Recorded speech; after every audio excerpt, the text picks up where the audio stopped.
My sincere apologies for the delay in getting this meeting started today. Sometimes things happen that are beyond our control.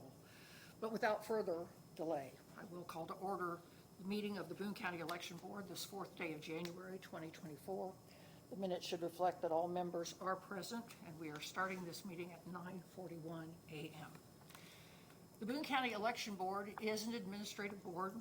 As such, we are controlled by Indiana law. Specifically, we operate under the dictates of the open door law of Indiana. That means that our meetings are open to the public, and obviously our meetings are always open to the public. I thank you for attending this morning. It also means that the public is not only welcome to be present, they can record these meetings, they can observe what we do as a board. But the open door law, which is found at Indiana Code 541.53, does not require public comment at our meetings. And we will run this meeting today in conformity with Indiana's open door law. Preliminarily, just to place in context the primary issue that is before the board today, and given the litigious nature of our society, I do want to make sure that the record is clear. Those advocating the abandonment of machine voting in favor of hand-counted paper ballots have regularly appeared to voice their position at public meetings of the Boone County Commissioners. They have spoken without time limits on September the 5th, September the 18th, November the 4th, November the 20th, December the 4th, and December the 18th. Their first request to appear on the County Election Board agenda came a few days before our board meeting of November the 17th of 2023. That request was granted. 15 minutes was allotted for presentation, and Eric Cross, and I hope I'm pronouncing his last name correctly, was allotted that time. He represented to us that he was a representative of Indiana First Action, also an interested citizen of Boone County, and he did in fact address our group on November the 17th. As the recording of that meeting, because we do record these meetings also, would reflect, before he gave his presentation, Mr. Cross was asked by the chair if 15 minutes was enough time to cover the issues he wished to bring to our attention. His recorded response was that the time allotted was more than adequate. In fact, Mr. Cross was given more than 15 minutes. He was given a few more extra minutes to finish his presentation. Yet 3 days later, he appeared before the county commissioners and told the commissioners that the election board had not given him enough time. Now, prior to today's meeting, we have again been asked by persons who are in favor of hand-counted paper ballots to let them address the board. We have 4 months until the primary presidential election, and we need to move forward with plans for that election. However, again, we have allotted 15 minutes for presentation, with the admonition that presenters directed their comment to issues directly relating to Boone County's election process. We've also advised this won't be a question and answer period. This is your opportunity, if you wish, to make a presentation to the board. We also welcome submission of petitions or documents prior to today's meeting. Additional petitions and 2 videos were submitted for our review and have been reviewed. With that admonition, is there in fact someone who wishes to make a presentation to the board today? Commissioner Byer. Good morning. Good morning. My name is Tim Byer. I'm a county commissioner, and I was actually asked after the commissioners' meeting on Tuesday if I would present on behalf of the people that requested to be on the agenda. Great. Since I've been served the same notices you have, the commissioners have, and along with some other people, I agreed to do so. This is an important issue to me. In one of the early commissioner meetings when this came up, I shared that my parents hosted voting in their basement in Ohio, which was done by precinct, and they did so starting in 1980 for many years. There's 3 main issues that I'd like to focus been other issues raised, but I like to deal with facts and data. Appreciate that. And so those are the three main issues I'm going to focus on. The first one relates to the Indiana First Action video that you mentioned you guys have reviewed, and there was also one done by Dr. Douglas Frank, similar information. And basically what those were presented at commissioner meetings, several commissioner meetings, and it was probably at least an hour total of presentation time. But basically what those videos, or what that data shows, is that we have impossibly similar elections in Boone County and in all of the other 91 counties in the state of Indiana. Because there is, what those videos show is that in every age group from 18 to 100, so 83 separate age groups, there's almost the exact same number of proportion of registered voters voting in every election in the state. And those videos just show that that's not possible. So that raises concerns because the counting is not public, and that's kind of discussed in some of these notices. The second issue that I've had, that people talk about openly really, but they've also talked to me about it, is in our elections, there's a straight party vote option to just push the button. So, and I've shared these numbers in commissioner meetings, but I'm just going to mention them again. So in 2023, I just focused on the Zionsville races because in the Zionsville races, there were contested seats. There was an opponent for every race.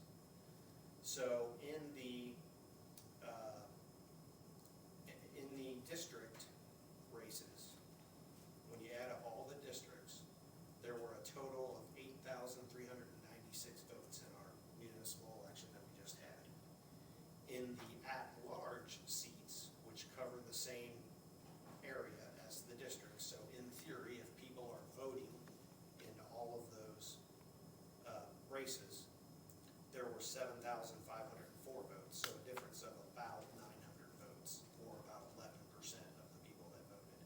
And the reason, or at least part of the reason, probably a significant part of the reason that occurs is because when somebody goes and hits the straight party button, it does not cast a vote in those at-large races. Now, I understand there's instructions on the machines that state that, but I just think there's a lot of people that don't realize that. And so I also went to the 2022 election because it's a similar issue with school board races. And again, I just focused on the precincts that covered the Zionsville school board races because there were contested races in every one of those races, including a county race that could be compared to. And so in the county race, covering the exact same precincts as the school board race, there were about, I don't have the exact numbers on this because I didn't write it down, but it was approximately 14,100 votes in the county contested race. And in the three school board races, there were 3 seats, there were approximately anywhere from about 12,300 to 12,600 votes. So anywhere from 1,500 to 1,800 votes. And actually, I think this kind of shows, okay, there's 300 people that chose to vote in one particular race versus another.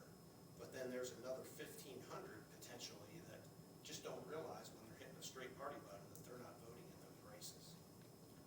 And interestingly, I said 11% in 2023, while the 1,500 votes, if you take the lower number of the 1,500 votes, that's about 11%. It's pretty consistent. And then the third issue that I want to focus on is these notices. And you mentioned you've read the notices. So I did bring them all with me, but first I would like to just discuss kind of how our government's supposed to work. And I brought just a graphic.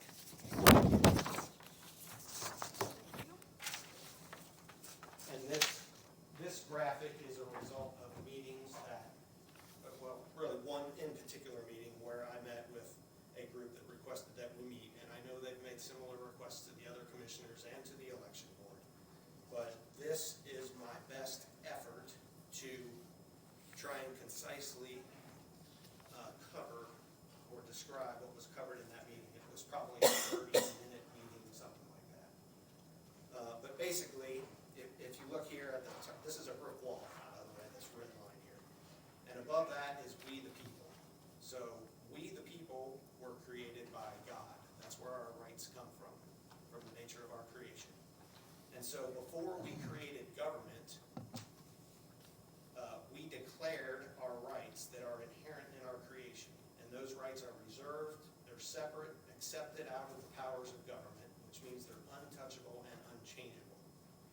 For example, in our state constitution, it's declared in Article 1, Section 1, that the people have all political power, life, liberty, property, thought, speech, which we'll talk about that in a little bit later, redress of grievances, remonstrance, free and equal elections, Republican form of government, a right to instruct our government, due process, religion, right of conscience, right of reputation, right to trial by jury, right to bear arms, right to travel, and there's many others. But basically, before the people gave any authority to government, we said, these are our rights and these are untouchable. They're accepted out of any powers of government.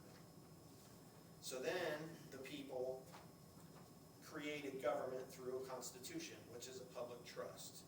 And in doing so, the people granted limited authority to government, which means the only authority that government has is only what is written in the Constitution. And then the government is divided into three branches. It's in the Constitution: the legislative, executive, and a judicial branch. And then we hire trustees that serve in one of those branches of governance. And before the trustees are granted any power and the people agree to pay them, the trustees swear an oath, an affirmation to the Constitution, that they agree to be bound by that public trust. And before the people delegate any authority and agree to pay them, they swear an oath, which means there can be no impairment of that contract by the trustees. So essentially, the Constitution is an employment contract. Some examples of trustees are the president, governor, legislator, county commissioner, sheriff, clerk, judge, bureaucrat, etc. So then, I don't really want to get into a whole lot of detail further on the right side, but like the legislature writes statutes and codes and so forth, which you referred to, Ms. McClure, but those statutes and codes must conform to the Constitution or they're invalid. For example, you brought up the public comment. Now, there is an open door law, for example, that sets certain parameters about how to run meetings. And I agree that there needs to be an orderly process, to run a meeting. But that doesn't give government any authority to touch the right of thought and speech. So to say that a code gives government authority to not permit public comment is just a fundamental misunderstanding of the law, because the power starts with the Constitution. So, and that's the frame of government. Government can't do things over here that interferes with or restricts or impairs any of the rights over here, because these were completely accepted out of the powers of government.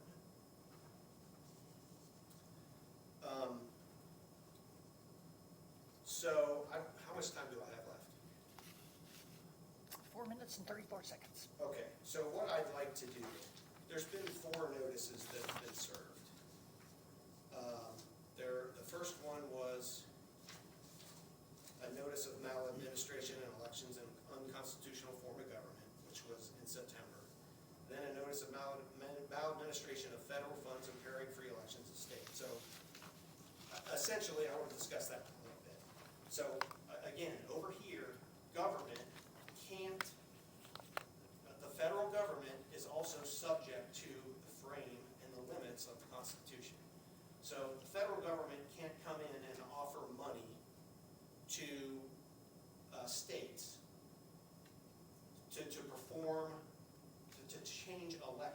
from what's required in the Constitution. And I'll leave it at that. But then there was a notice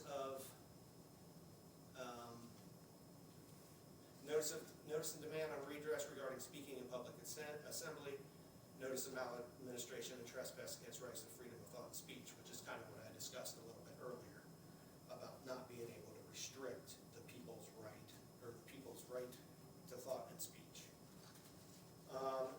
So then this last notice is the notice and demand to immediately comply with the Indiana Constitution for the 2024 elections. And that will serve to the election board commissioners, the Boone County Council, some other local officials were copied, as was the Attorney General of the state, Secretary of State Diego Morales, and the Indiana Supreme Court. And so just briefly, I'm just going to kind of go through some highlights since I got limited time left. But basically, it's informing that elections are political events that belong to the people. They're single day performed on paper ballots. That's covered in Article 2, Section 13, which says all elections by the people shall be by ballot. A ballot is defined as a slip of paper bearing the names to the offices to be filled out at the particular election and the names of the candidates for whom the elector desires to vote. That's from Black's Law Dictionary, first edition. Now, these legal dictionaries or these law dictionaries aren't the law, but they help us understand what was intended at the time that the Constitution was written. We can't change laws by changing definitions. That's not how it works. It's what was the original intent. Also, Indiana Constitution, Article 2, Section 14, time of elections. General elections shall be held on the first Tuesday after the first Monday in November. Election is defined as the day of public choice of officers. That's from the 1828 Webster's Dictionary. Then it goes through and summarizes the previous notices where things were cited or information was provided about all elections shall be free and equal, which is the Indiana Constitution, Article 2, Section 1. Then elections are not free and are maladministered, which means wrongly administered when federal money is used to shape elections because an unlawful partnership is formed between the state and federal government when the state owes its loyalty to the people of the state and not to the federal government. Again, can't be doing things over here that conflict with the reserved rights that are separate from government over here. One of them is free and equal elections. It's right in the Constitution. Let's see. People are denied a Republican form of government, which means open to their administration when powers of the public trust are used or duties are performed, such as counting ballots by actors or entities without swearing under penalty of perjury to the Constitution. Machines can't swear an oath. Government dissolves when the people are subjected to a foreign power, such as a power foreign to the Constitution, such as third-party vendor or election machines that contain proprietary information and is not open to the public or open for everyone to understand. It is maladministration, which means wrong administration when ballots are not paper and secret, when ballots are distributed to unverified electors, when elections are more than one day, or when any party event is performed by machines or any other foreign or extraordinary entities to the Constitution. And the constitutions are the law, and the government is subject to the law, for the law makes the government. That's from a maximum law 51B. In one of these prior notices, the people instructed by notice that evidence be shown indicating that federal funds influencing state policy make county elections free. No evidence has been shown, which means that county elections are not free when federal money shapes state policy. Then it says, please take further notice that elections are free when A, there is no interference or improper influence or conduct, or B, they are public, not hidden, and they're exposed to view. Elections are not free when machines are used because counting is hidden, it's not public, and it's not exposed to view. As the people, we now recognize that you cannot make a rule or law that would infringe, harm, or trespass against the guaranteed rights of the people because they reserve such rights to be separate from government acts. When a government servant exercises authority not delegated, the result is either usurpation or tyranny. A government servant that abuses authority is not exercising representative governance, but is committing an individual act of maladministration, which becomes a deprivation of the people's rights and therefore a breach of contract. And in your capacity as trustees to protect the people, all provisions of the Constitution are mandatory. Then it says, please take further notice that any action done without form and not according to the Constitution is a nullity. The idea that people cannot correct what was done outside of the Constitution, which is the law, is false, and that any attorney trying to deceive the people into believing that invalid acts contrary to the Constitution can somehow be considered or certified as valid is the opposite of law. Then there's 3 maxims of law supporting what was just said there. It's from a selection of maxims of the law by Charles A. Wiseman.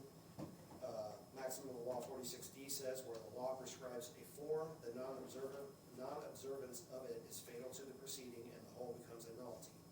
Maximum of law 7F, what is done without consideration or reflection upon better consideration should be revoked or undue.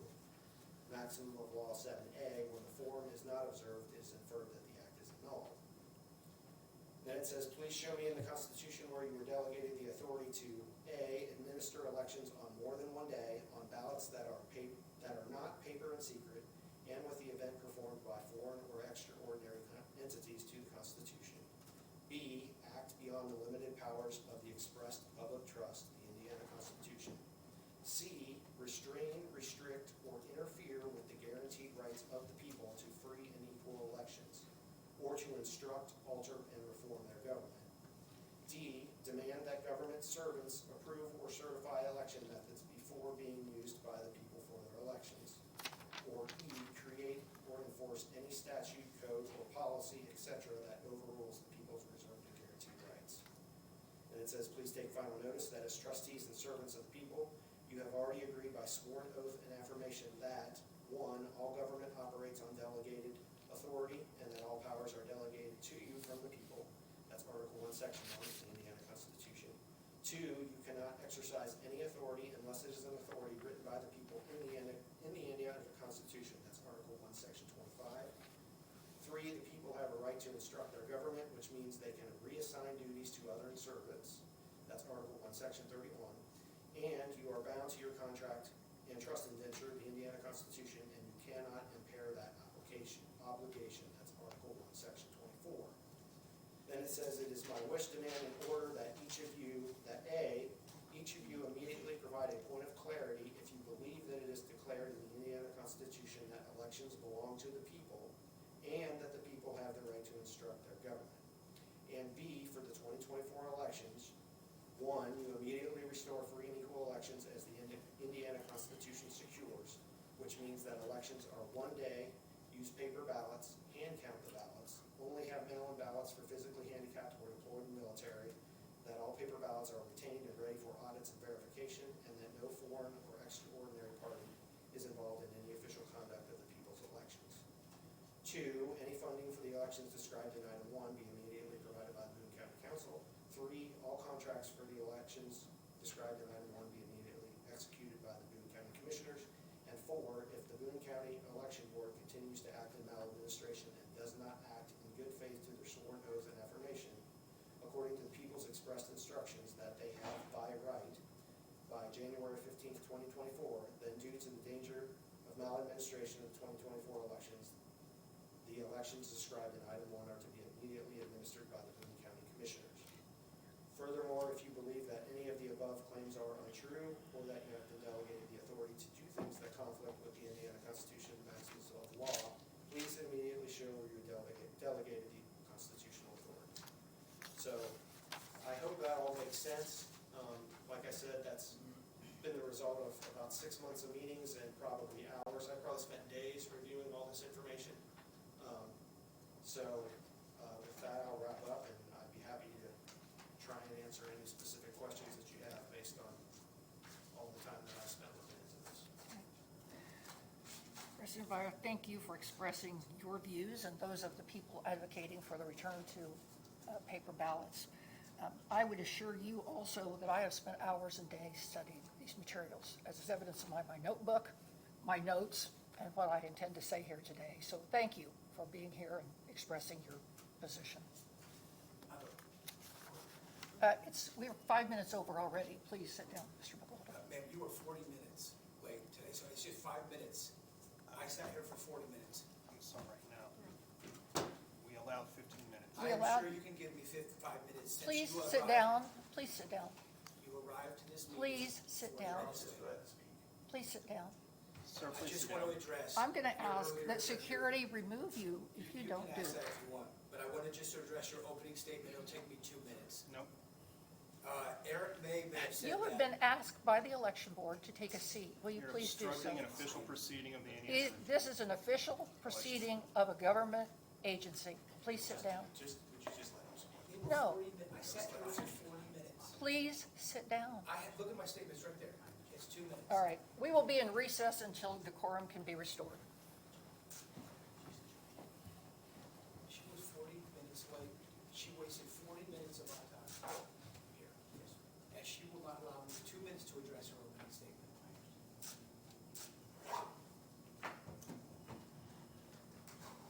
Charles, is the recording still on? I just want to address their opening statement because Eric may have said that he may have said what he said about those 15 minutes. He may have said that that 15 minutes was enough time. But if you remember when we came to that meeting, they told us he only had 15 minutes to prepare that information. So he prepared a 15-minute presentation for a 15-minute time slot. And so, moreover, if you listen to that recording that Eric had, he said, "I'm terribly nervous right now," in that recording. He said he does not do this often, and he was very nervous. So it may not surprise somebody that when they stand up here and only present for a 15-minute meeting, and they're very nervous in front of everybody, they may say something they don't actually mean. So it's very likely that he said that out of nerves, that he just had enough time to prepare his 15 minutes. So I think that's disingenuous for them to say that 15 minutes is enough time to talk about an issue that's so important like this one. Secondly, they mentioned all the times that we've come to the commission. The reason that is, we started 6 months ago, was because we wanted to stay ahead of the 2024 election. Because we wanted to put this, but when they schedule only one meeting a quarter of the election board, we don't have enough time between those to get things done. Moreover, as you just heard, they showed up 40 minutes late for this meeting today. Wasting our time and won't listen to me for 2 to 5 minutes. That's it, just 2 to 5 minutes. That's why we started so early. And lastly, I want to remind everybody that they received hundreds of signed notices. We've had 500 notices signed about this issue. And I just wanted to ask the election board, when is the last time they have ever received this much input from the people? And that's it. That's all I wanted to say. And everyone here should be offended that they only allow 15 minutes and then leave the room when someone stands up here after they were 40 minutes late.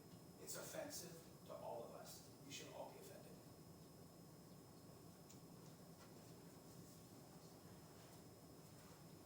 I'm just gonna say one more thing about the notice that, the notice on demand, notice and demand of regress regarding speaking in public assembly, and the notice of maladministration and trespass against rights of freedom of thought and speech. That was served to the Boone County Election Board, and it was copied to the commissioners because of what happened at the last meeting where they're restricting public comment. And one of the things in that notice is it says, it informs them that you must at all times be available to the people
meeting of the Election Board of January the 4th, 2024 is now back in session. The record should reflect that the persons who are here to make statements have left the room rather than listen to our position on this issue. Item 2 on our agenda today is a board discussion of hand-counted paper ballots versus electronic voting systems. Fellow board members, obviously the public has a right to know what our position is and why we're taking the actions that we take. And I'm certainly going to welcome your remarks after I have made my remarks about things that Commissioner Byer said this morning or that were said otherwise. I know that there are those who believe that we have not allocated adequate time on our agenda for this issue of a return to hand-counted paper ballots. But to place this issue in perspective, I not only read, but I counted each of the 2 paper notices, petitions that were filed prior to December the 28th by people who want to return to paper ballots. Ironically, given the distrust of electronics in the election process, the final petition, which came to me between December the 28th of 2023 and January the 2nd of 2024, were, as Commissioner Byer said, notice and demand to immediately comply with the Indiana Constitution, and they were delivered with electronic signatures to my email account, my personal email account. Many of the emails bore illegible signatures. One of them didn't have a name on it at all. 2 of them had only a first name, and absolutely none of them had an address on it by which I could verify that the voter was a Boone County resident. To put this in perspective, the total number of persons who have filed petitions demanding return to hand-counted paper ballots here in Boone County constitutes less than 1%, actually less than 0.75% of the people of voting age in Boone County. Now, I don't intend to dwell on what Commissioner Byer was reading as that 4th petition, but there are 5 things about that latest notice that I want to make a part of today's record. First, the latest petition filed did choose to define ballot by the definition found in Black's Law Dictionary, first edition. Now, my Black's Law Dictionary said that that was the dictionary that was in fact printed or published in 1891. The petition failed to cite to the current Black's Law Dictionary definition, which says a process of means of voting, usually in secret by written or printed ticket or slips of paper or voting machines. The notice totally failed to acknowledge Article 4 of the Indiana Constitution. That is the section of our Indiana Constitution that vests legislative authority in the Indiana legislature and empowers them to make laws, which would include laws designed to allow for the administration of elections in Indiana. They further ignored Article 4, Section 10, and that's the section of the Indiana Constitution that authorizes the General Assembly to confer upon boards doing county business in the several counties the powers of local administrative character. That's where we get our power. The notice failed to acknowledge the definition of ballots found in Indiana Code 3-5-2-3. That statute includes the definition of ballot to include the electronic display prepared, printed, or supplied for use on the front of an electronic voting machine. The last petition did choose to define Election Day as was provided in the 1828 edition of Webster's Dictionary. Currently, Webster's Dictionary defines it as a day legally established for the election of public officials. And the Indiana Code 3-5-2-18 also defines Election Day as referring to the calendar day on which an election is held.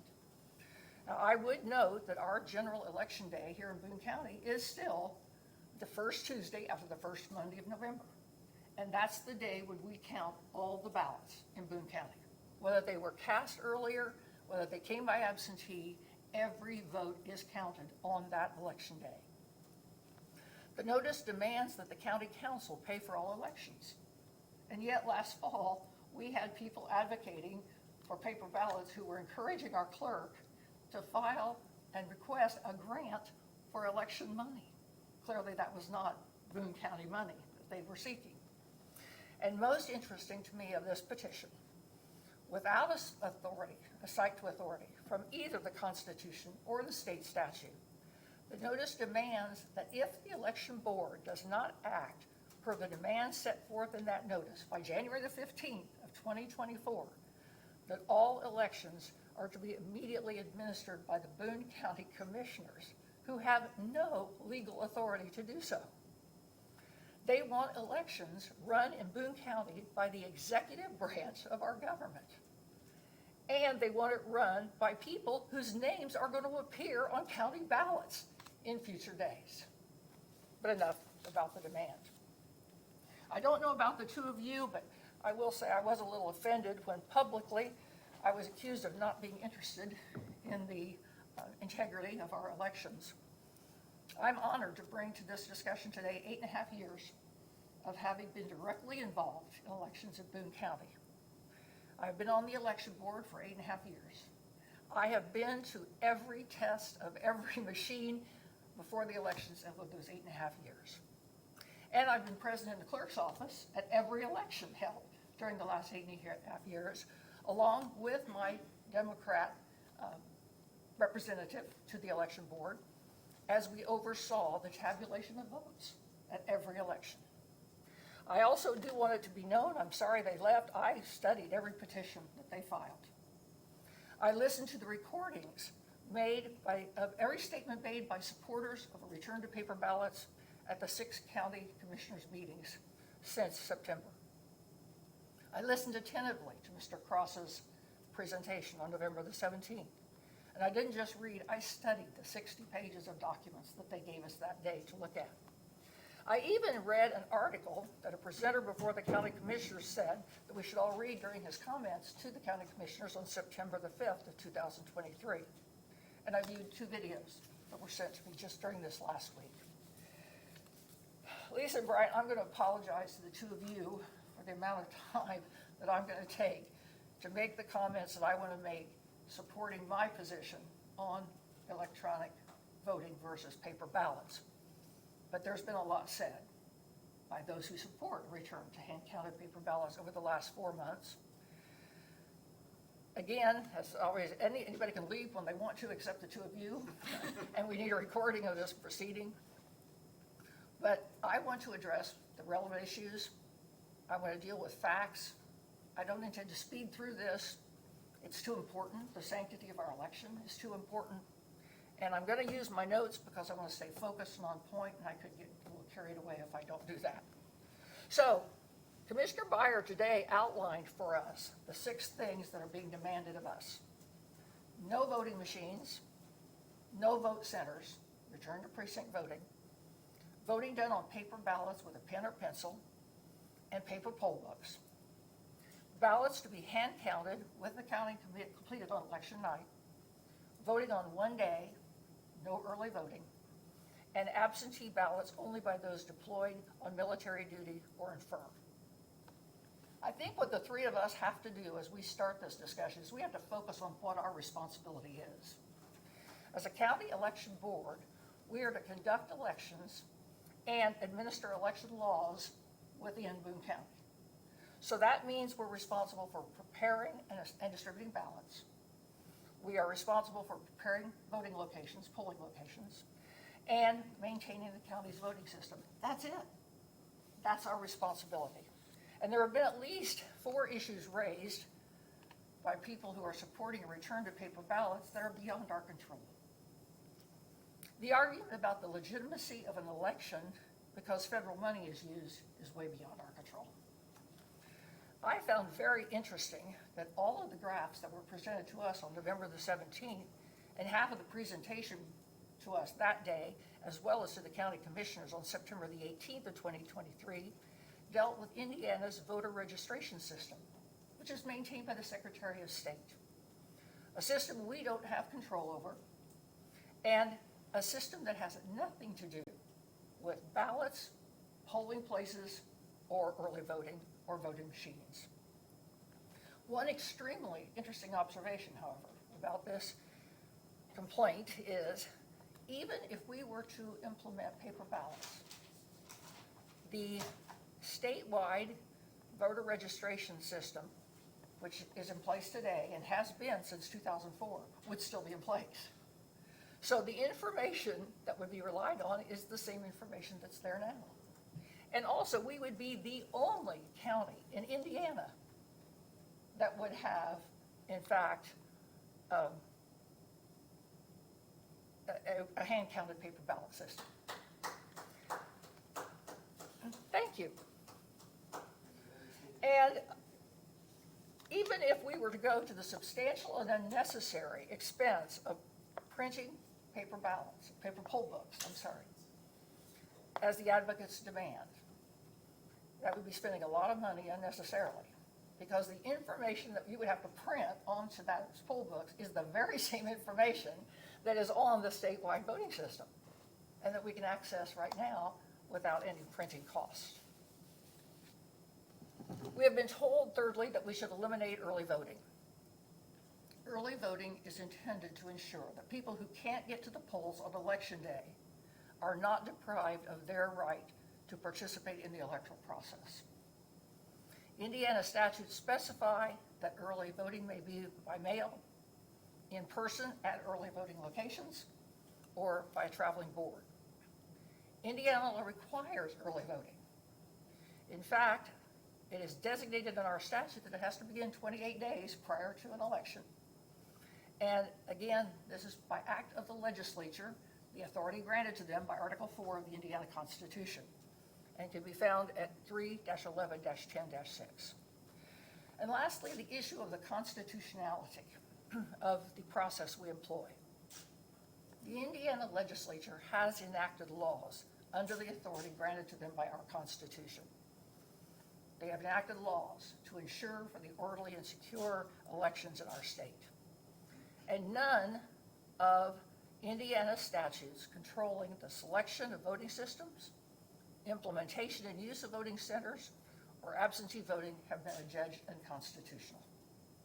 We are therefore acting in conformity with the laws that we swore to uphold as election board members, when in fact we continue, or if we were to continue, with voting on machines, using voting centers, and continue to implement early voting. If there are those who wish to challenge the constitutionality of these provisions of the law, again, that's certainly a right under Indiana law. But neither complaints about the constitutionality of these statutes to the county commissioners or to the election board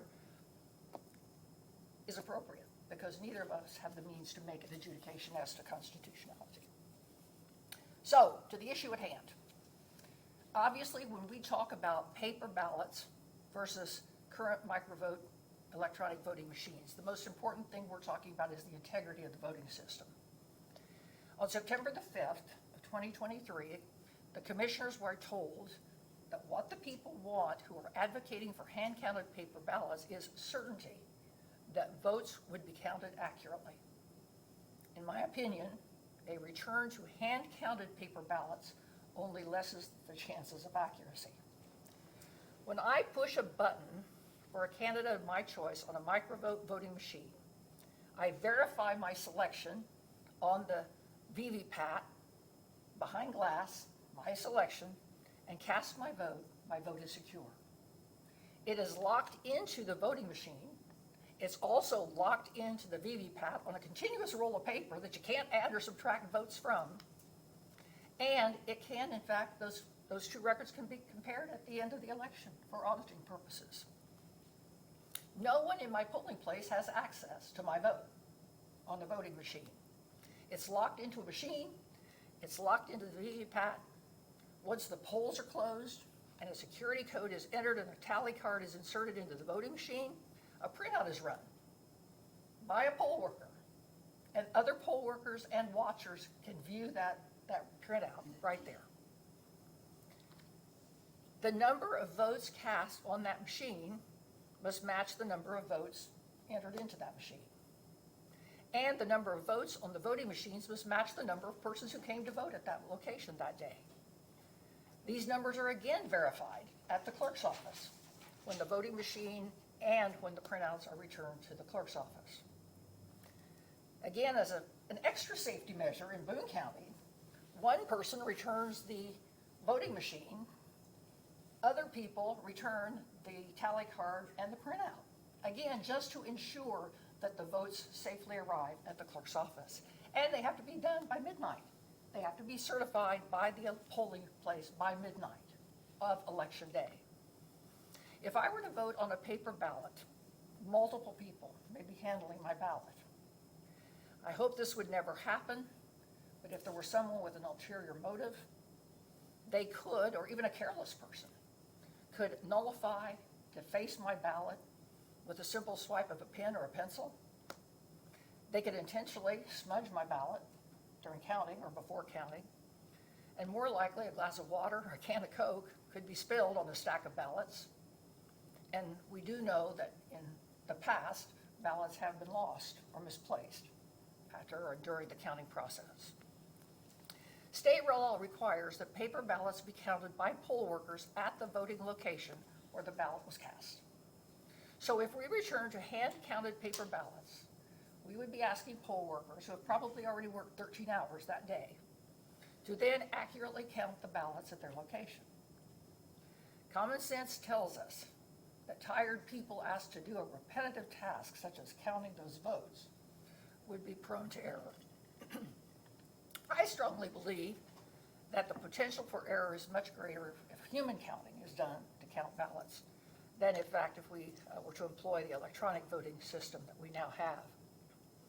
And my intent as a voter, my intent is much more clear using an electronic voting machine than with a paper ballot. There are no erasures, no markings outside the oval, no accidental marking to vote for the same, a different candidate for the same office. And unlike with the microvote voting machine, where my intent is secure in both the voting machine and the attached VVPAT, if I vote on paper, that one piece of paper is the only place that my vote is recorded and the only place that my intent is expressed. At the time of counting, if we use paper ballots, my intent may in fact be scrutinized or interpreted by people counting the ballot.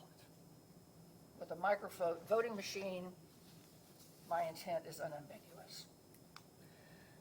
Microvote voting machines have been used without issue here in Boone County since 2008. There was 1 year when the county decided to go to a different electronic voting system, but very quickly the next year they went right back to microvote because of the way that they were able to conduct the elections with microvote. Also, it should be noted that microvote is the voting machine of choice in at least 56 counties in the state of Indiana. Now, given the disparaging remarks made about this company during a presentation to the county commissioners, I went to the Election Assistance Commission's website, a website that's available to anybody. And that is the agency, or the independent federal agency, that is responsible, after independent testing, to certify electronic voting systems in the United States. The version of microvote presently used in Boone County is certified by the EAC at a level as high as any system in the country. Further, in order for an electronic system to be used in Indiana, it has to meet criteria that is established by the Election Division of the Indiana Secretary of State's office. Microvote has met and continues to meet that criteria, including that it correctly registers and accurately counts all votes cast and prevents voting for the same candidate more than once. Despite the representations to the commissioners that our Secretary of State, Diego Morales, the chief election officer in the state, is leading the charge for a return to paper ballots, Secretary of State Morales clarified to at least two of our commissioners, including Commissioner Beyer, that he favors a paper trail rather than a paper ballot. The system in place in Boone County has a paper trail. Every voting machine in Boone County is equipped with a voter-verified paper audit trail.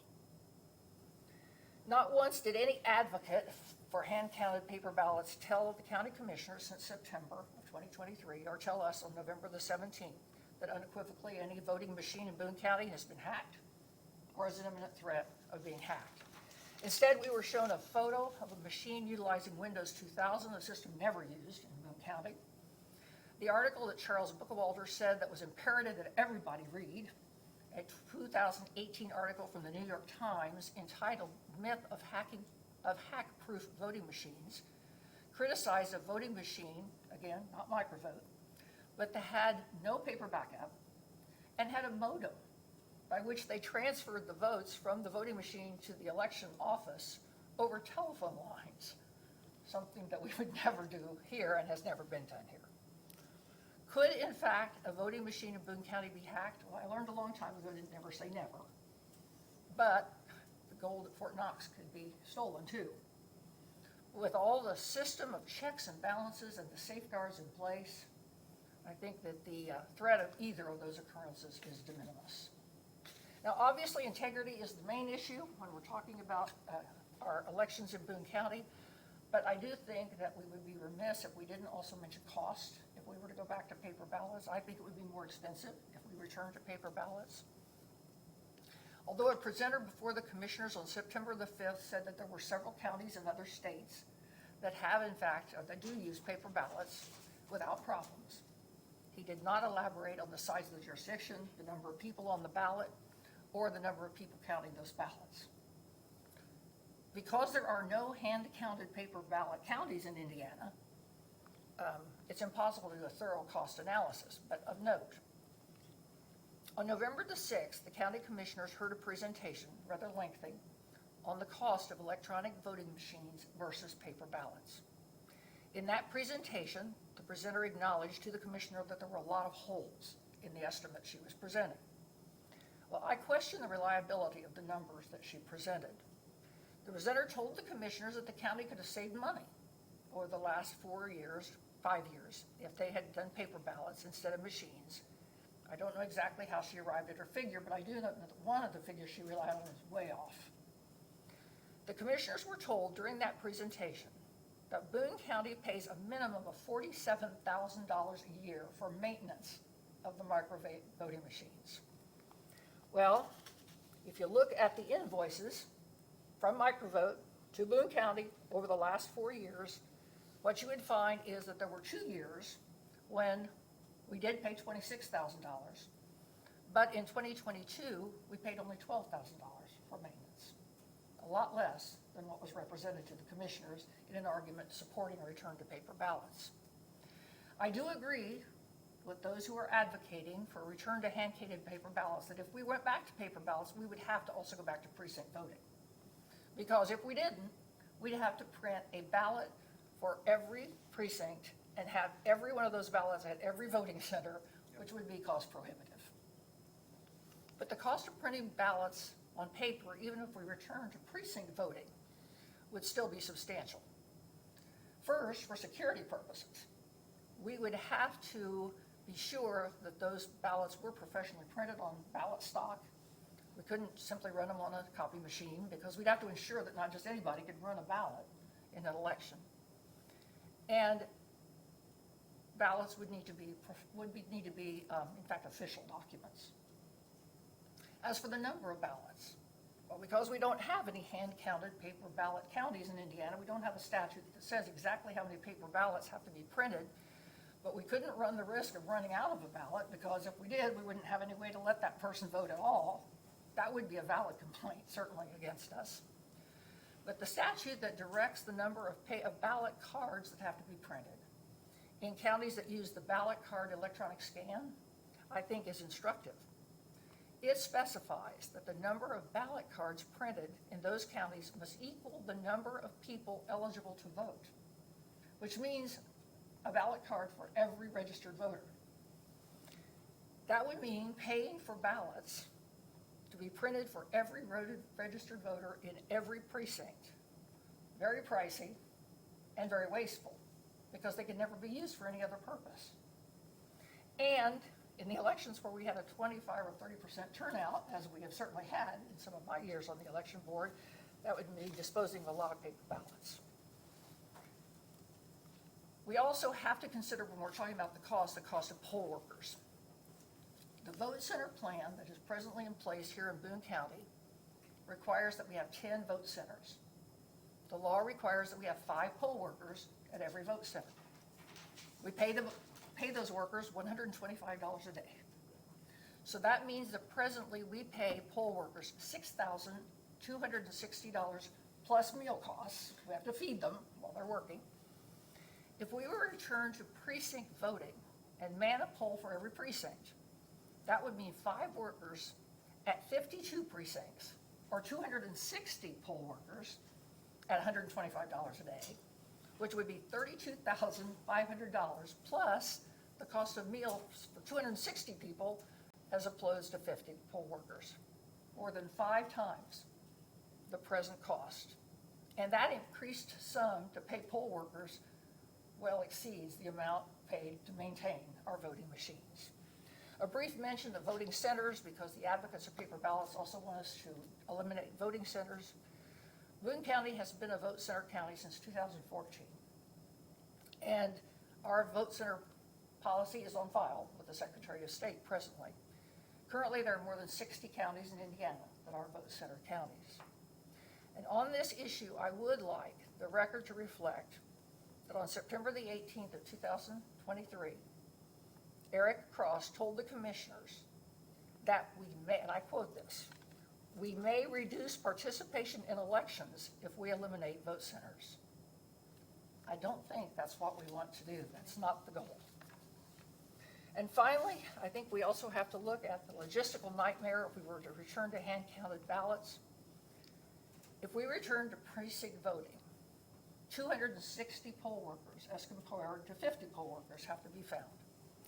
And we who have worked elections over the last few years are well aware that the task of finding registered voters willing to work for $125 a day at the polls is becoming increasingly difficult. I think finding 210 additional poll workers would be a legitimate concern. I'm also concerned about the delay in reporting election results. We have people wanting to know the results an hour after the polls close currently. If we went back to hand-counted ballots, the commissioners were told at one point by an advocate for a return to paper ballots that it would take 314 people to count the ballots in Boone County to have counting completed in a timely manner on election night. I personally think that number's low, but it doesn't really matter, because Indiana Code 312.2 requires that paper ballots be counted at the precinct where the vote was cast, and that 2 poll workers be, in fact, observers of the count. The statute says 1 person counts, 1 person tallies, 2 people watch. It doesn't say what the last one does. But if there's 1 counter at each precinct, that would be 52 counters to count all the ballots, all the votes in Boone County. And if we were real generous and said the 3 who weren't specifically observers, that would still be 152, not even half of what the commissioners were told it would take to count the ballots effectively. Further, those people who were doing the counting would not be counting votes for just 1 office. In 2020, there were at least 15, there were some places that had more than that, but at least 15 offices on each ballot in Boone County. 39,030 people voted in the last presidential election here in Boone County. And if there were at least 15 offices on each ballot, that's a lot of votes to be counted. In Eagle 10, for example, that is one of our bigger areas, 1,379 people voted. In that precinct alone, there would be 20,685 votes to be counted that night. And a final point on this issue, as long as we are a vote center county, the election board selects the voting locations.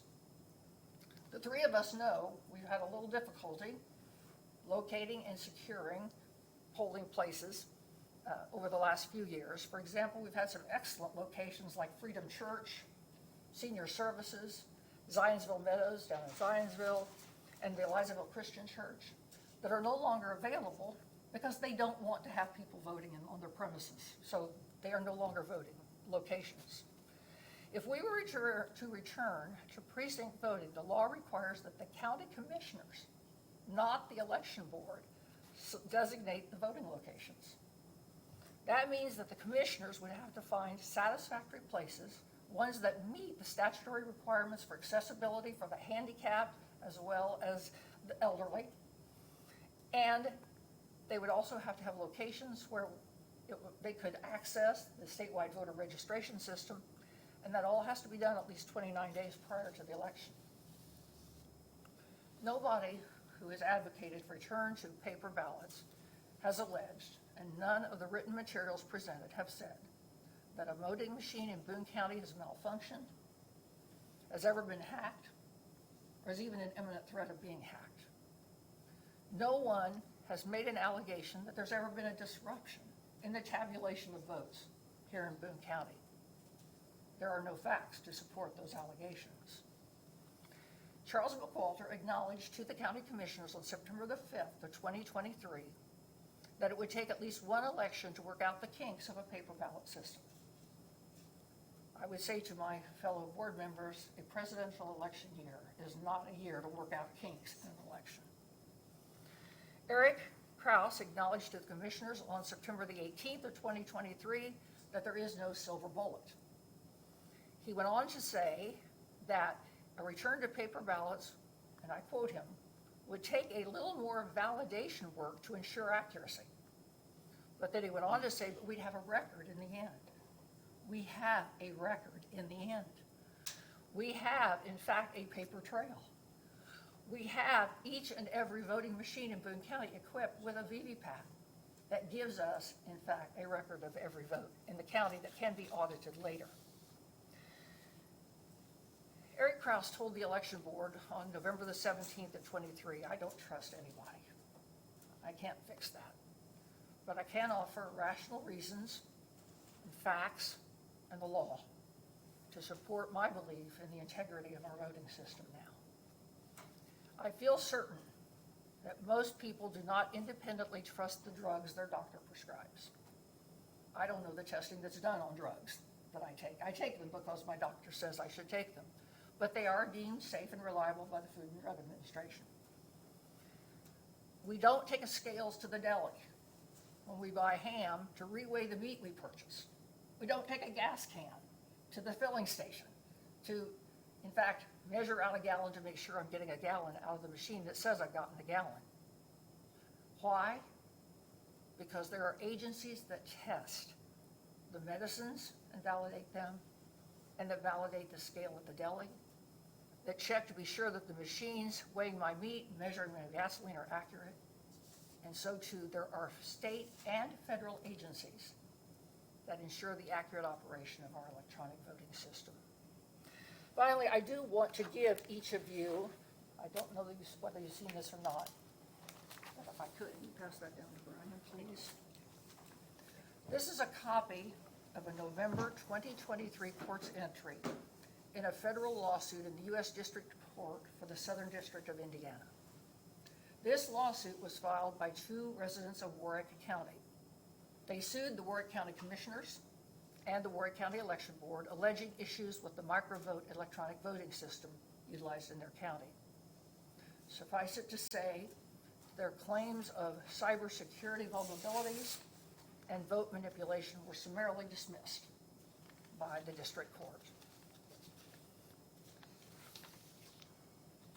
In my opinion, we should not revert, it's my position, that we should not revert to hand-counted paper ballots based on allegations of potential problems with voting when there is no non-speculative, particularized reason to do so. Allegations of speculative possible future problems is not sufficient reason to make the changes that those seeking a return to paper ballots are making. Our electronic voting system is more secure and more accurate than hand-counted paper ballots. It is certainly more cost-effective, and it is more manageable.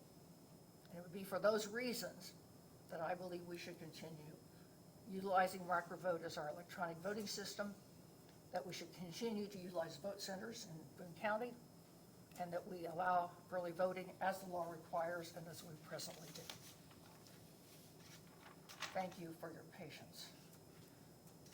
Mr. Jones, Brian, do you wish to make comment on anything that's been said today? Yes, first, thank you, Judge McClure, for your, I believe, concise, thoughtful, thorough, and well-reasoned assessment here. And I, as the appointed Democratic member of the election board, join you in your assessments wholeheartedly. How's that for bipartisanship? Great. For the record, Love it. I would like to state that elections in Boone County are free, fair, accurate, reliable, and efficient. The method of voting we are using is the superior method of ensuring accurate, efficient, complete, and prompt tabulation of the results of elections in Boone County, which is our statutory assignment. Indeed, the system we use exceeds all of the legal obligations under both state and federal law to which we have to comply. And they're the reason we're able to provide reliable results on election night in almost all instances. No better option is on the table. No better option has been presented to us. Now, I'm the appointed Democrat here. And if you've paid attention to the election results, we're kind of the Washington Generals of Boone County at this point. But if there were votes not being properly counted, my side would be raising heck all over the place. We'd be raising heck in Boone County. I'd be doing so because I'm involved in the tabulation of votes. If we thought there were votes not being counted somewhere in Indiana, the state party would be doing so. And if we thought there were votes not being properly counted across the nation, the national party would be doing so. None of this is coming from the Democratic Party. The Democratic Party believes it ought to be easy to vote for every citizen and that we shouldn't limit voters' options to just one day in one particular place and in one particular method. The kind of voting system you can sum up on a bumper sticker sounds great in theory. It is wholly unworkable in practice. And that's what we have to deal with as the election board. Not just the pie-in-the-sky cloud theory of it, but actually making it happen.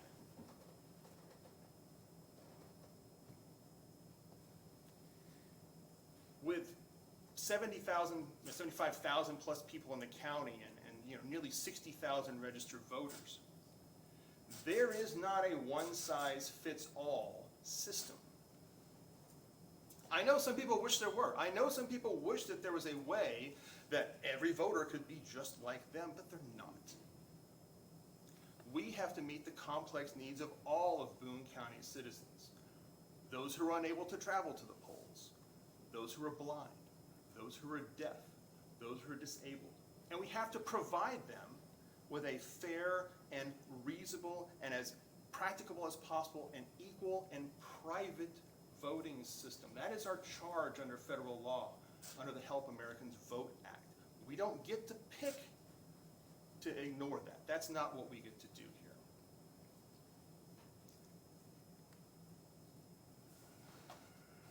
I mean,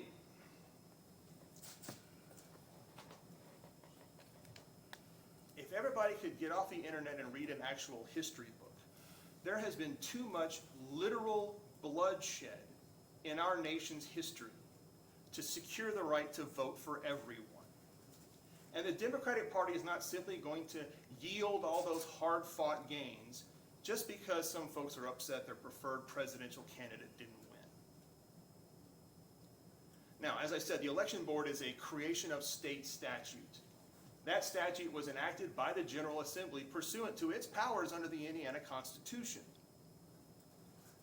Also, setting the time, place, and manners of federal elections is an obligation conferred on state legislatures pursuant to the United States Constitution.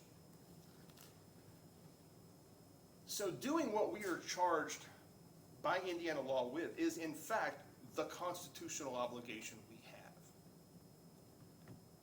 And that law, Indiana Code 36514, tells us that Our job is to conduct all elections and administer the election laws within the county. That's our job, no one else's. So we administer the laws that are created by the General Assembly. We don't make the law. We don't change the law. We don't get to pick and choose which laws we follow or not. If folks want a different system governing elections in Indiana, there's a process for that in our democracy. There's a way to make that change. You don't have to go further than, diagrams. You just pay attention to Schoolhouse Rock. It'll tell you exactly how to get a bill passed into law. There's a process for that. Contact your state representatives and try to get the law changed. That's how our system works. If you think that what the election board is doing is somehow unconstitutional, well, there's a process for that too. Go hire a lawyer, walk across the street to that courthouse or the federal courthouse in Indiana and sue us.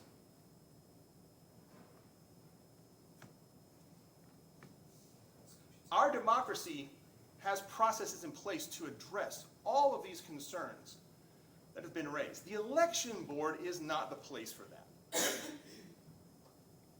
We have no power to ignore the law. We have no power to rewrite the law, nor are we going to bend the law in any way to suit the whims of a vocal but tiny minority of county residents, some of whom are using this as political stunts for their campaigns.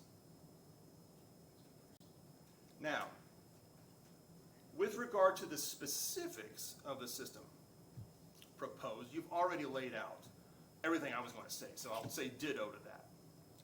I will add what I mentioned earlier, that obligation under federal law. We have to administer under the Help America Vote Act a system that is accessible for individuals with disabilities, including non-visual accessibility for the blind and visually impaired, in a manner that provides the same opportunity for access and participation, including privacy and independence, as that for other voters. Our current system does that. A paper ballot only system, as advocated here, does not. We're not permitted to violate federal law in that regard. You also brought up the point, Becky, about the accuracy. In our current system, we do not require poll workers to divine the intent of the voter. You either vote for a candidate or you don't.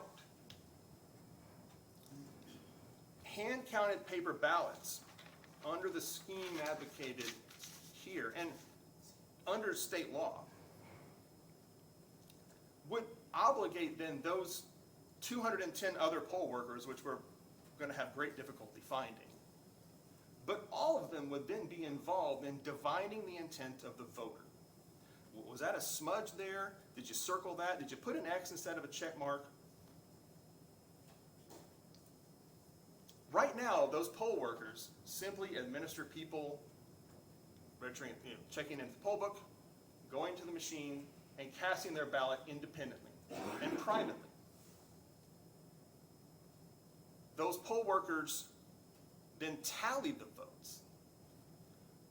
But this proposal would then make them have to look through each individual paper ballot. And then they would have to be divining the intent of the vote. And by the way, under state law, there is a procedure by which a member of the precinct election board can object to the counting of a particular vote for a particular office. There is no standard under state law that says that objection has to be made in good faith. There's also no clarity under the statute as to how then the precinct election board is to decide, well, is that an actual vote or not? Did they vote for that candidate or not? So you mentioned the idea of nefarious intent. You could literally have a poll worker at the end of the day decide that, well, I don't believe that any of these votes for this candidate should count at all. And then where do we go? How do we decide if that is to be a vote or not? That's not something that we're equipped to address. Specifically not when you've got, in a presidential election year with our current registration, nearly probably 60,000 people voting in 2024 for 15 or more offices. And when you're in the primary, you're talking, 30, 40, maybe, and with all the delegates, 50, 60 different positions, you're talking ballots that are probably 8 to 10 pages each. 60,000 votes on 480,000 pieces of paper. Go to a copy machine and try to make 100 pages sometimes without it jamming. Paper is a solution proposed to a problem that does not exist.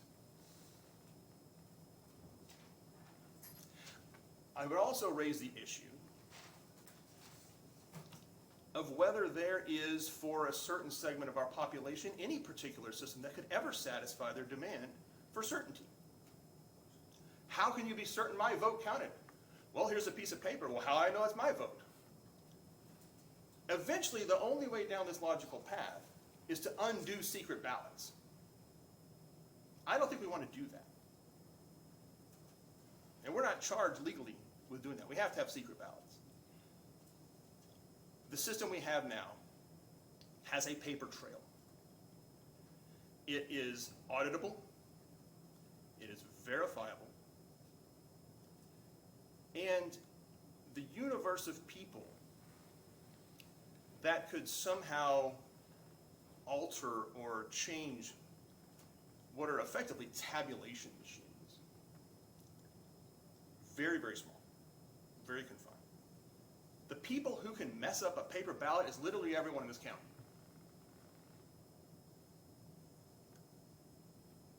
That is an accuracy risk. It is a security risk. I don't see it being a solution to a problem that exists. And how do we know that? Well, the tell is that we've not received one actual piece of credible, backed up evidence that there's been any problem with the tabulation of votes in Boone County. Now, we had someone complain about, some people weren't voting for the at-larges because they're straight ticket voting. Well, yes, Indiana is one of 6 states left in the U.S. that allows straight ticket voting. And trust me, the Democrats would love it if we get rid of it. But it is state law. And that state law also says that a straight ticket vote does not count for at-large seats. And we provide a notice. So folks are saying, somehow that's something to complain about. Not for us. Go to the legislature. Go to the courts. Those are the processes we have in our civil society to correct any such issues people believe exist.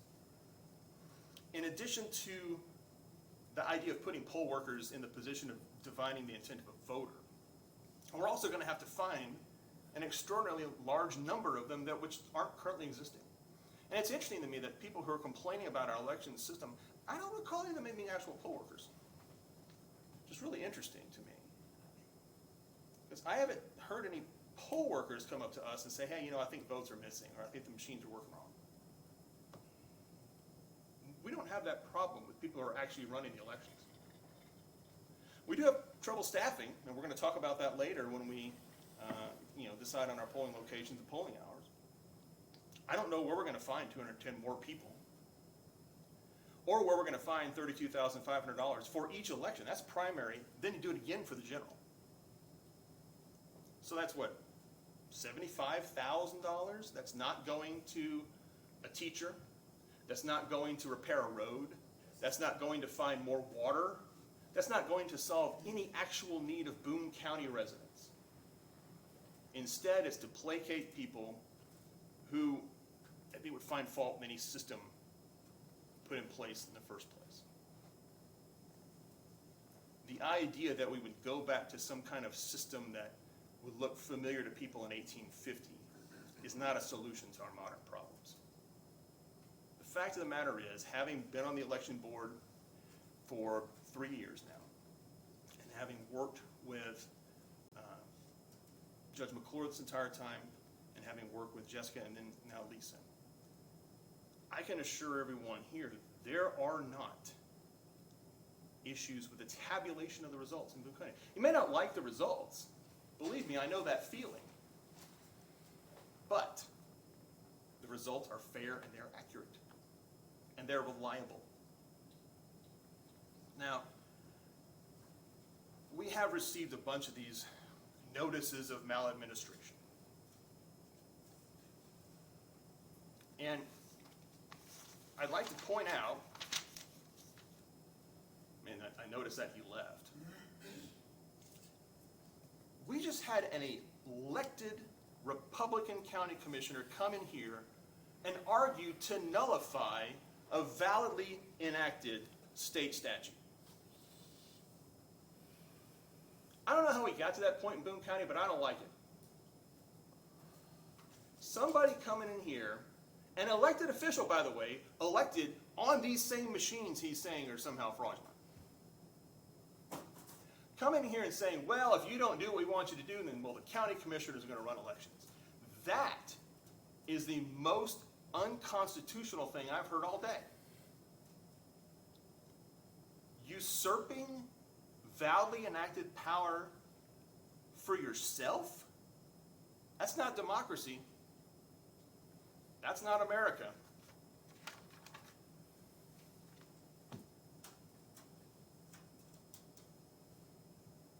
As an elected official, someone who's sworn an oath to the Constitution, you ought to know better.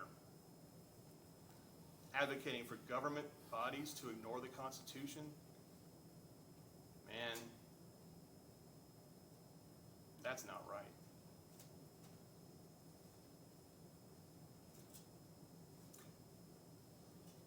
What he's advocating for and what these petitions we've received are advocating for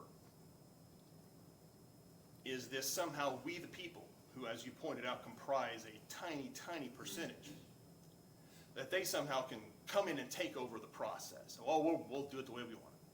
That's not how America works. It's not how Boone County works. If you believe something we are doing is unconstitutional, go to the courts.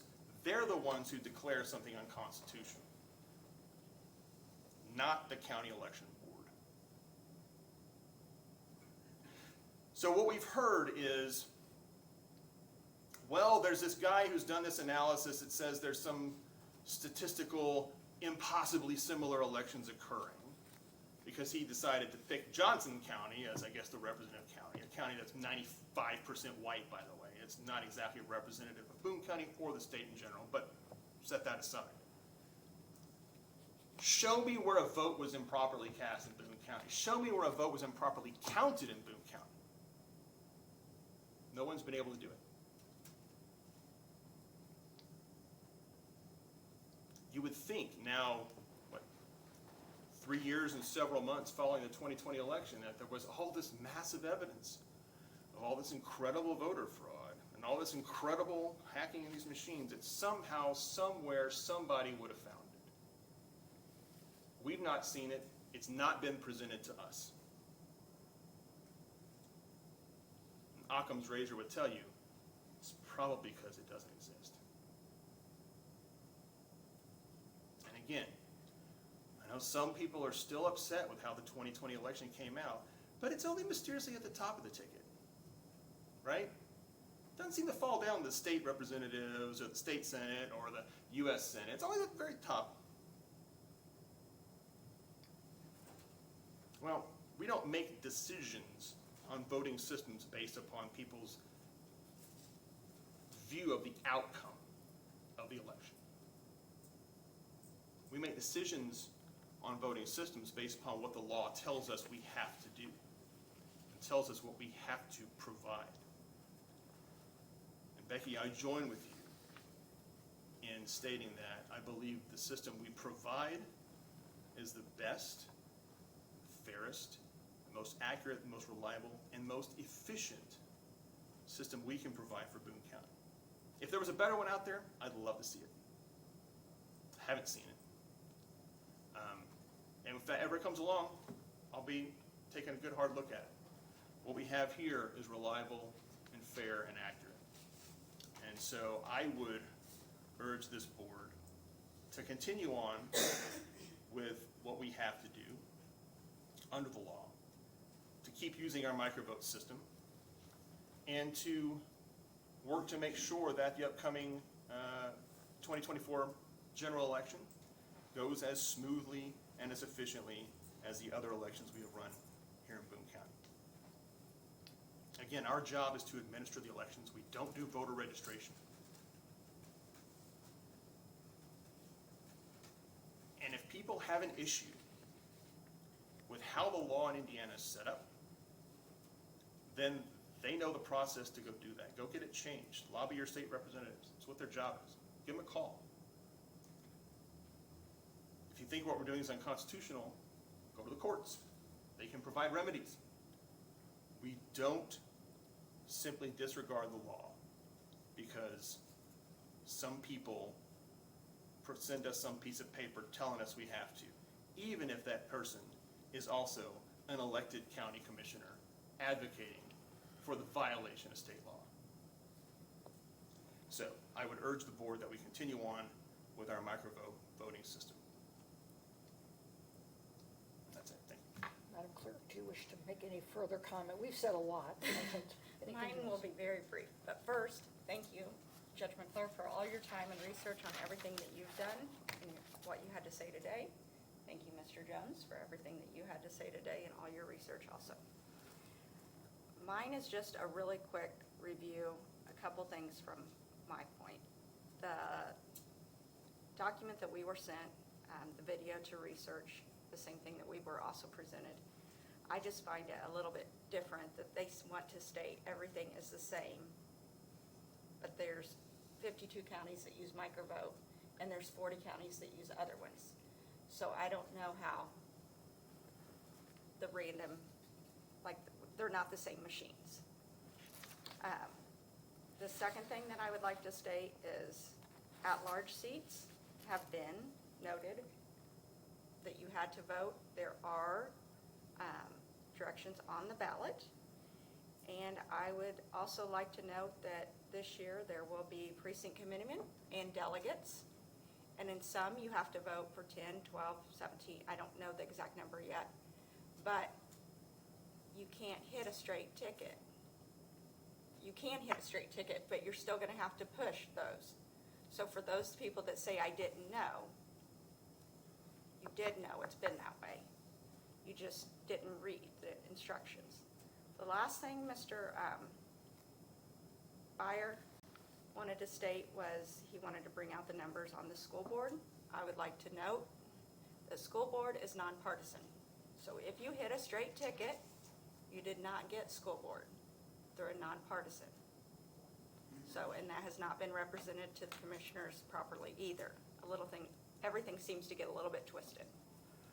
The last thing regarding paper ballots, I don't know how you would ever come up with a paper ballot situation.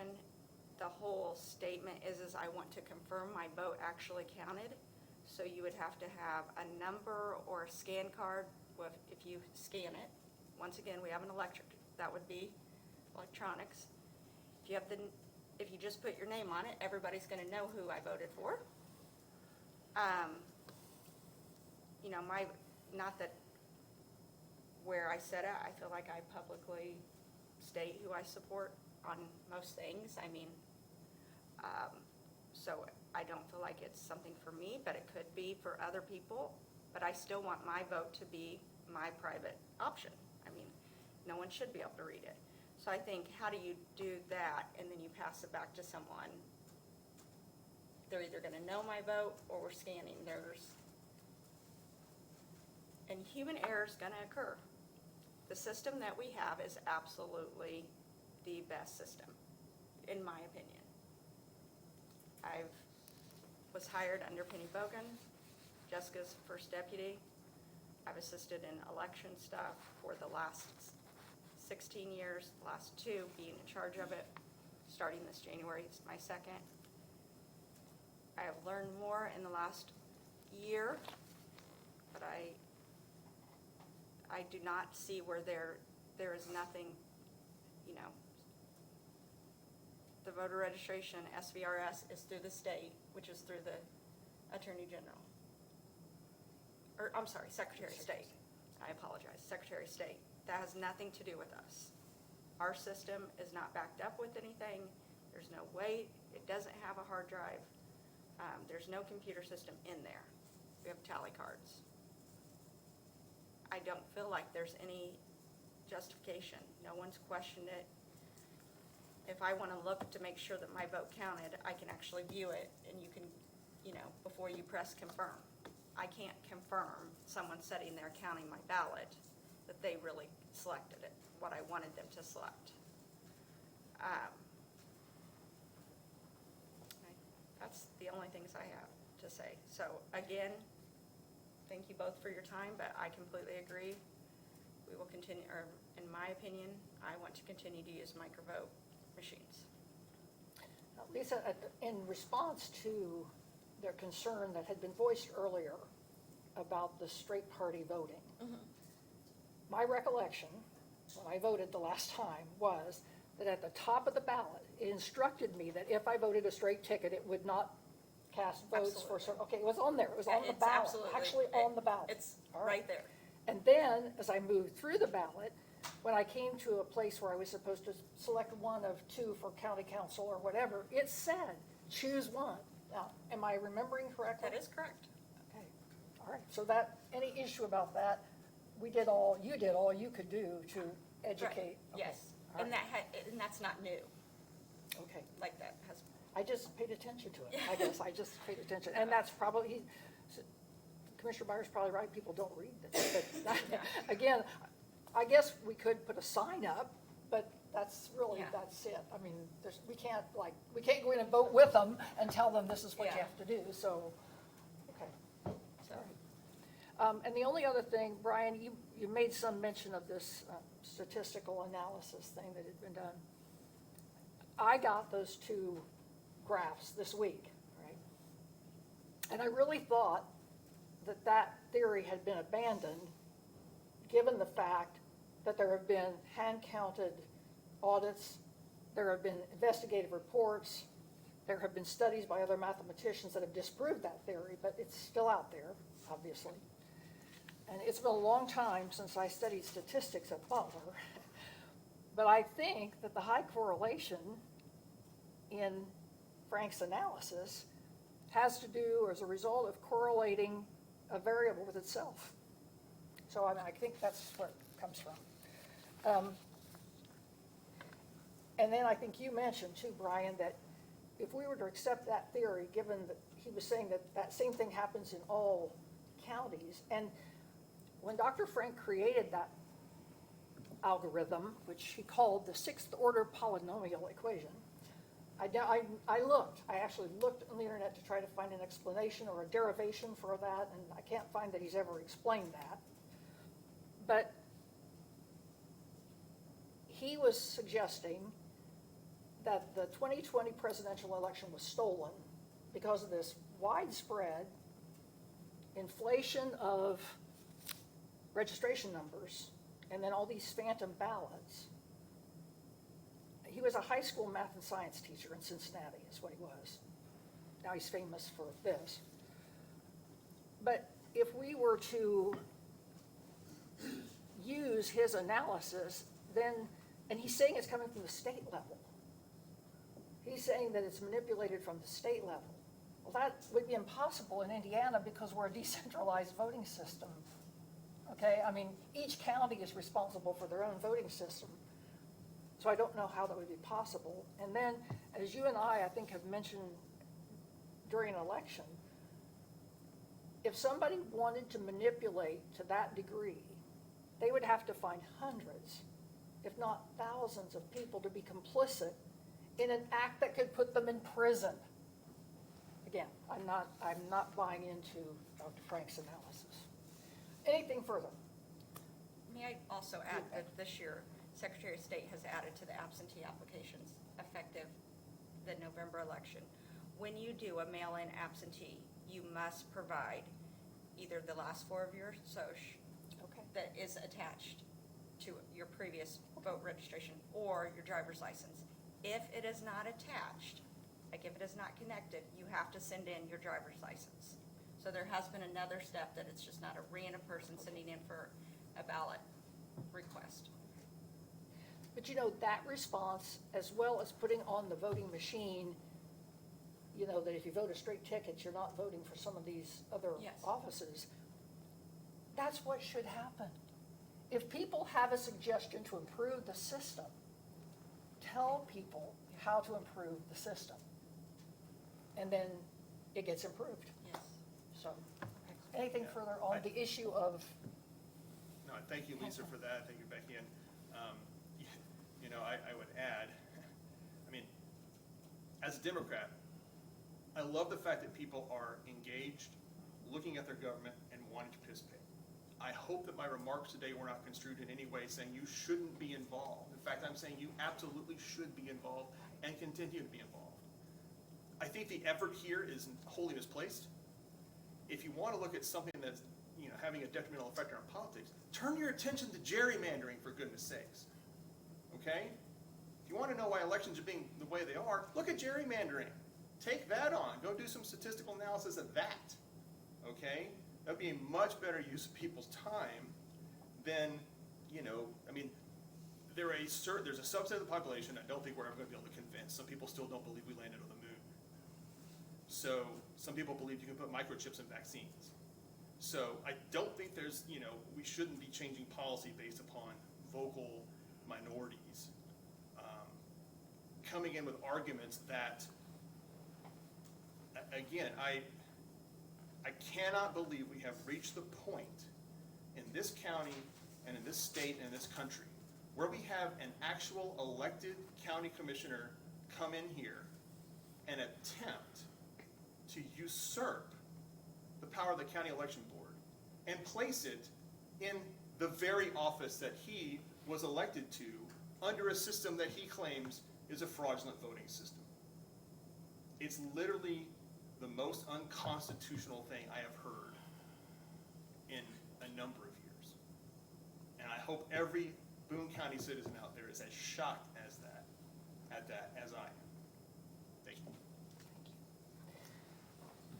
Lisa, right now, we are a microvote electronic voting system county. And that's what's in place in our county. So I don't think we have to take a vote because we're not changing anything. I mean, I guess I would entertain a motion if there was to be one, but I've heard each of you say that you do support that system, so I don't think we have to take a vote. Correct. If we do need to sign a resolution or do need to sign something just to indicate that we continue down the path we have already, we'll just trust you to get us anything that we need to sign. I believe we did such a resolution during the last We did. election. I I just- would yeah. assume that So- would continue. Yeah, I Yes. think it's in effect, but again, if there needs to be a new resolution, you let us know and Okay. we'll take care of that. Okay, item number 3 on our today's agenda is discussion of polling locations. Now, again, we currently have on file with the Secretary of State our vote center plan. Interestingly, the statute requires that if we overturn that, it has to be by unanimous vote of the election board. And today I've not heard any comment wishing to do that. I mean, Right. again, entertain a motion if there was to be one, but okay. We have to have 10 voting locations, and we had 10 in the last Right. election. Where are we, Madam Clerk? Do we need to update that for current population numbers? Okay, so actually, by population numbers, we only need 6. Okay. So We're ahead. we We're way are, ahead. yeah, we're way ahead. So, just to let you guys know, one of the concerns is that we have a different one in Zionsville. I went out several times driving around trying to figure out one, and I was super excited because I thought I found one, Zionsville Lions Club, the clubhouse. Yeah. So unfortunately, they are already booked for the dates that we need for, but it is something that I would consider, or strongly encourage us to, Future times. yeah, to look ahead Okay. and try to get them. They are available for November, as you guys both are aware that we can't do it in the primary. We can't do it. Do it. Yeah. We have to- It has to be the same location. Yeah, Right. so, as you both are aware, Grace Baptist has requested not to be a vote center. Okay. Along with, so since then, we have contacted the YMCA, There were Trinity and there's one other one that Senior Services. Senior Services' busiest days are the days that we need them, Wednesdays and And they already declined earlier. Yes, and they already, and once again, but we did find one, it's a Lighthouse Baptist Church. So is that 250? So you'd go the opposite way. So it kind of spread us out. And there is a separate entrance Oh, good. that we would enter into. You said And- that's Lighthouse Baptist? Yes, It is on 250 just west of State Road 39. yeah. Oh, I see, okay. So it's almost identical to as far out as Grace was, but the Yeah. opposite direction, so it kind of spreads us out a little bit more. Okay. Elizaville Church has reopened, but it's no longer Elizaville, it's something else, and they've given us permission Oh, good. to do early. So what I bring to you both, and I can get a copy of this, is I would like to stack the way that we open things. And I'm sorry, Brian. Yeah, no, it's fine. So I should have made more copies. I would like to open 2 polling locations on Saturday, and Okay. 2 more on, I think, Monday. Is there any way, can I run in your office and, can you get me a copy of this? Hey, you want me to snap a picture and I Oh, can use my phone? okay, yeah. Yeah, He can, yeah, that's a great idea.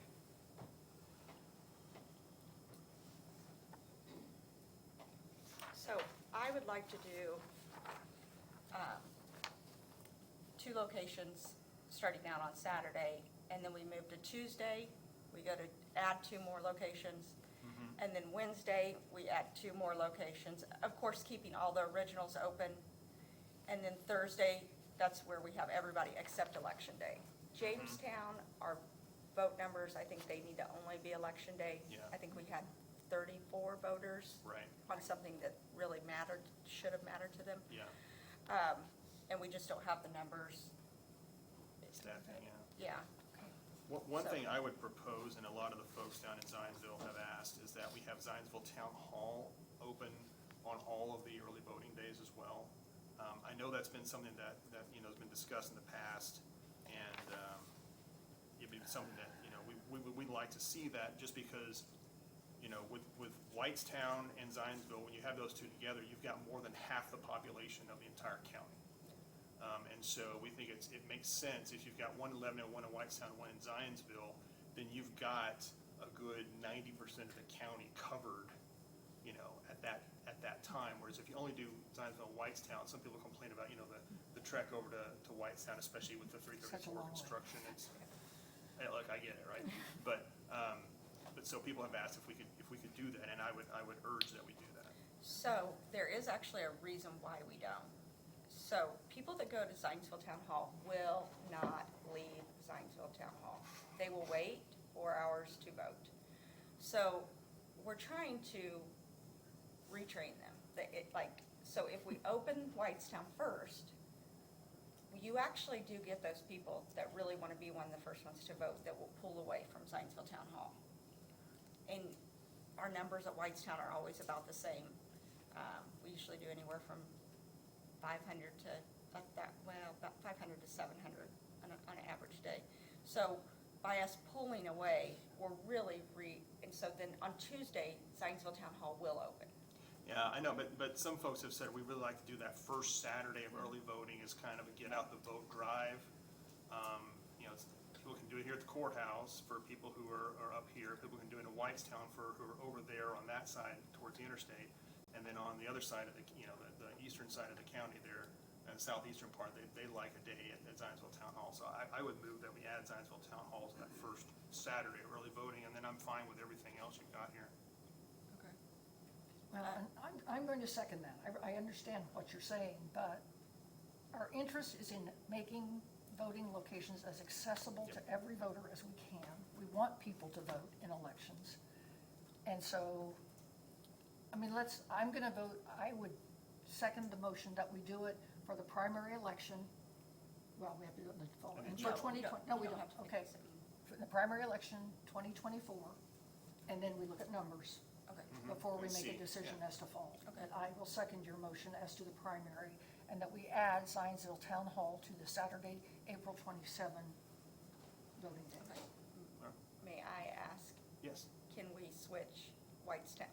Whitestown down to Tuesday.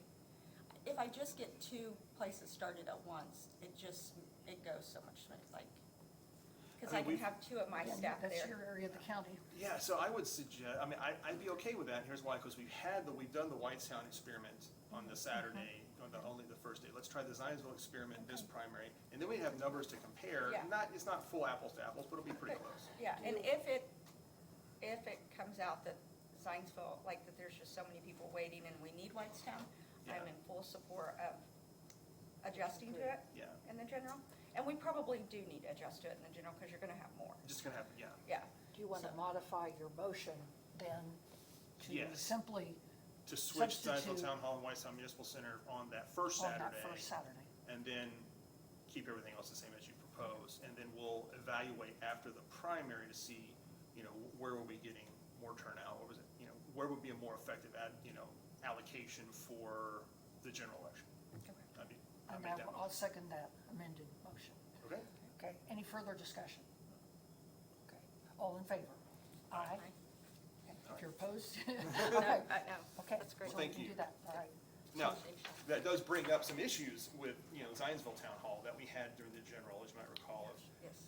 where people are coming in different entrances and trying to use the bathrooms. That was the library, That was, wasn't it? it was No, Town Hall. It was town hall. Yeah, and the library is easier because it's got that separation with the second floor is very Right. clear from the first floor, and it's got equal Okay. facilities, but some people were allowing, for example, we had some, I believe, members of the fire department allowing some Republican candidates to come in and use that bathroom when That's others right. weren't allowed the same That's right. courtesy. So I think we ought to just have some statement, I don't know that we need to make a motion on this, but some instruction to the polling location, like, hey, this is to be where people can go in. It's, you're not, other people aren't allowed to use the entrance unless, of course, it's like the firefighters using their entrance for their business that day or whatever, that's fine. But, I know that we got a lot of complaints on election day about that issue. But if it needs to be open, it needs to be open for anyone. Exactly. If So it's gonna it be just open, it's can't gonna be be- open for everyone. Okay, Yeah. So, So- and I think that's probably an issue for instruction. okay, Yeah, definitely, absolutely. Yeah, I think absolutely. it's- Instruction. Just saying, hey, here's what we're gonna do, because the first thing they do, they call us. Yeah. Hey, what do we do?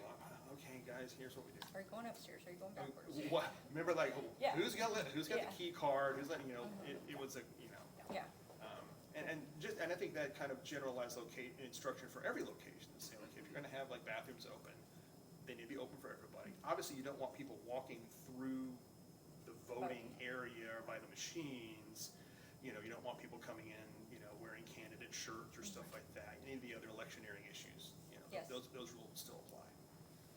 Okay. Again, then, I don't know that, well, we have made the one modification, and then this will stand as the early voting locations. yes. Item 4 is poll hours. Is there discussion on poll hours? This sets forth the hours the polls are open. Are there Yeah. other issues on If- poll hours? This is probably, I guess this is fine to kind of bring this up in terms of the poll hours. This is more on the staffing poll worker issue, because Okay. obviously the hours, really affect it. I was thinking on election day, we are permitted under state law to have half-day shifts. And I know, it's always been, it's a staffing issue, because then you have to train more people to allow those half-day shifts, and you've got some overlap, but, whether they come on at 12 or 1 or whatever. I think those issues, we've run elections with the half-day shifts before. I think it worked pretty well. And again, I know this is more of an administrative hassle, but at least on behalf of the Democratic Party, we would urge to allow half-day shifts again for just on general election day, because the hours are 6 a.m. to however long it takes, right? So I mean, that's a long, long day Separated. for someone who, has a job or has kids in school or whatever. Half-day shifts is much more accommodating to people's schedules. I mean, look, we love if election day was a holiday. I mean, great. We Absolutely. can work on that one. There's a place we can all go to get that change, it's not here. So, we would again urge half-day shifts for those poll workers on election day. It doesn't have to be for early, just election day. And it would not be for every, it would be, we would just be saying that someone could do a half-day shift